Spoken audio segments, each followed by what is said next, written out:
Hello, everybody. My name is Robert Ferguson, and I am the Industrial Liaison Manager in the Department of Bioengineering. And my role here in the department is building up our contacts and developing relationships with companies and organizations related to bioengineering, both molecular bioengineering and biomedical engineering. With students, my main focus is on careers activities. So in the autumn and spring terms, we have a regular program of employer visits, and those employers will be talking to students about their recruitment plans for the coming year. So yesterday we had a company called Pure Affinity, a small company, a startup company developed by students from the department. I'm working on a synthetic biology membrane which extracts toxins from industrial wastewater.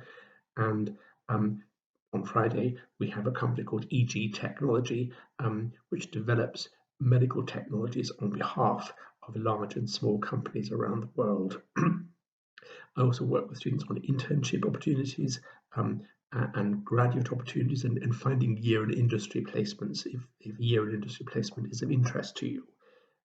Normally each year we have the Bioengineering Careers Fair, which takes place in November, the UK's only bioengineering careers fair.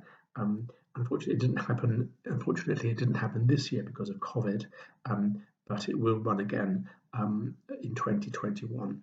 And we also do a lot of work with individuals, helping individuals to identify opportunities which most suit them, given their interests, subject strengths, and preferences. And then we have a database of companies in bioengineering, which will help you with your career search. People often say to me, well, they Google the job title, bioengineer or molecular bioengineer, and they don't get many results. And that's really because employers are not using the term bioengineer. They're looking for graduates from bioengineering programs who followed the mechanical stream or the electronics stream or the software stream. So those are the job titles they're advertising, or they're looking for R&D engineers or research scientists or bioinformaticians or healthcare consultants. Those are better job titles to search for if you want to know what kinds of opportunities might be open to you at the end of your undergraduate.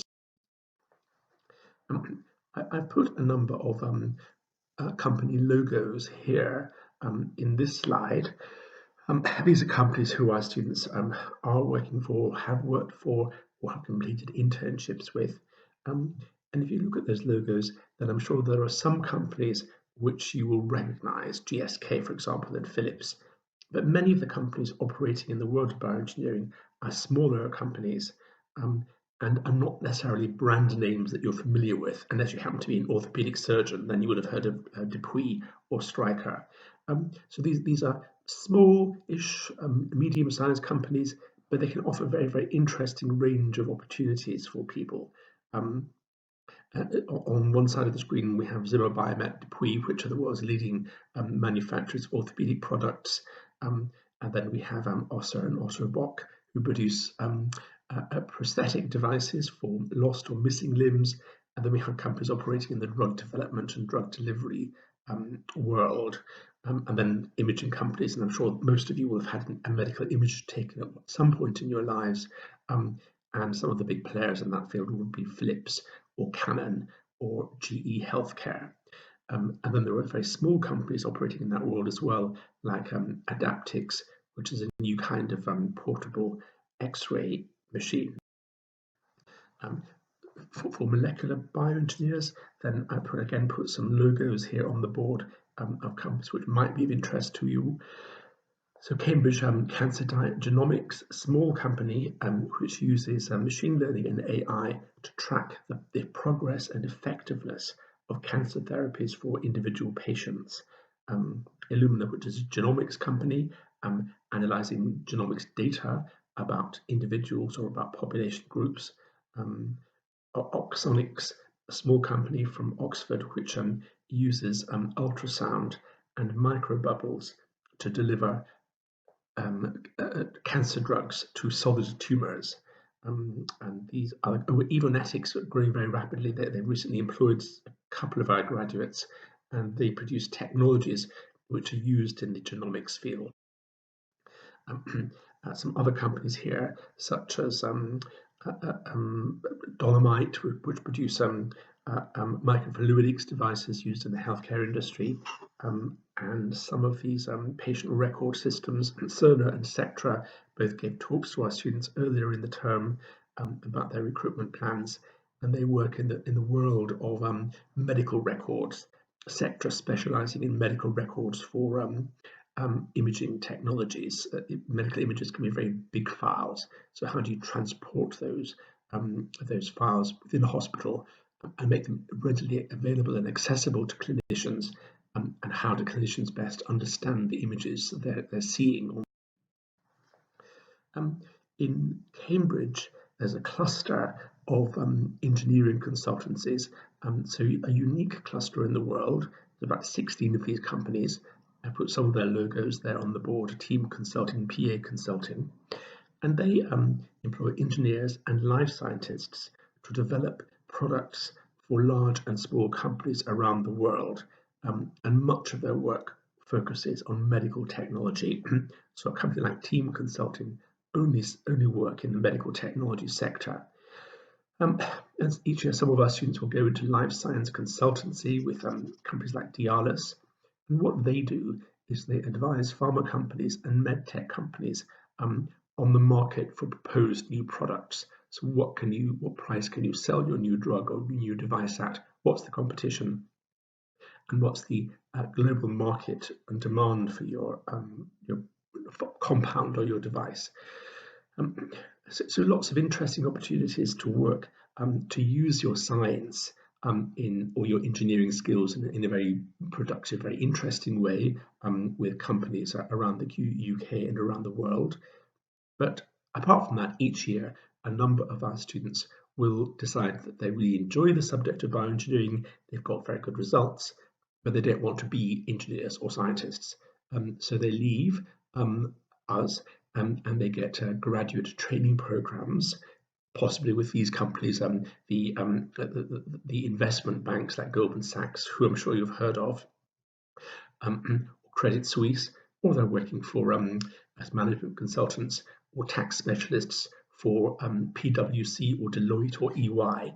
And all of these companies, these investment banks and the professional services companies, love engineers. They love the skills that you can offer them in terms of quantitative skills, analytical skills, problem-solving skills, and these companies can offer very interesting career options outside of the world of science and technology.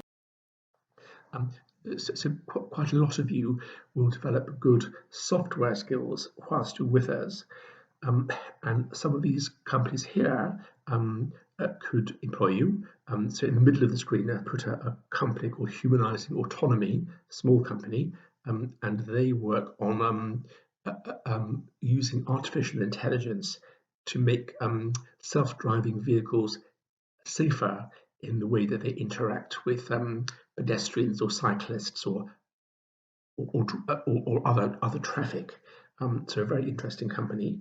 Then we also have companies like Mirada Medical, which develops software which will make medical images more easier for clinicians to understand and pinpoint disease areas, cancers, etc. Bios, another small company working at the interface between prosthetics or robotics and the nervous system. So you could use your software skills in areas related to medicine or bioengineering or molecular bioengineering, or you might decide that you want to use your software skills in a more general way and apply those to companies like PayPal or Palantir or DeepMind. And we've got students, graduates working for all of these companies. Yes, people often say to me, well, how do we compare with computer science students? Well, given that quite a lot of our students seem to get jobs quite easily with these types of companies, I don't think that's something that should overly concern you. You can get to teaching, obviously a big demand for maths and physics teaching. Or increasingly over the last 5 years, our students have decided that rather than work for somebody else, they're going to set up their own company. And that's a very real prospect for you. So you might have come across worked on a project or come across a piece of technology or identified a gap in the market where medical needs are not being met. So Custom, I think I mentioned them earlier, they produce water filtration membranes, synthetic biology membranes, set up by Henrik, who graduated from our MEng program and now employs 15 people in his offices in White City. Here's another company called MIT Prosthesis, and they've produced a new, affordable, accessible, comfortable prosthetic arm device. So these are just some of the companies that our students have worked with over the years, or set up over the years, and it's very much an option which you could follow. I think one of our final year students at the moment is setting up a company developing synthetic meat. So that's a very rapidly growing area in the food market. And whilst you're here, lots of opportunities to get help with setting up your business, prizes, competitions, advisory services. So if you come to us, if you come to this college, then you'll come across me, I hope, either organising careers events, or you can come to see me individually to talk about your career plans, either finding a job or a summer internship or a year in industry program. I've got some logos of some of the companies that our students have worked with on year in industry placements over the past few years. So that's me. I'd be very happy to answer your email inquiries. That's my email address there. And I hope that I'll meet you in a year or two's time. And thank you very much for listening to my presentation.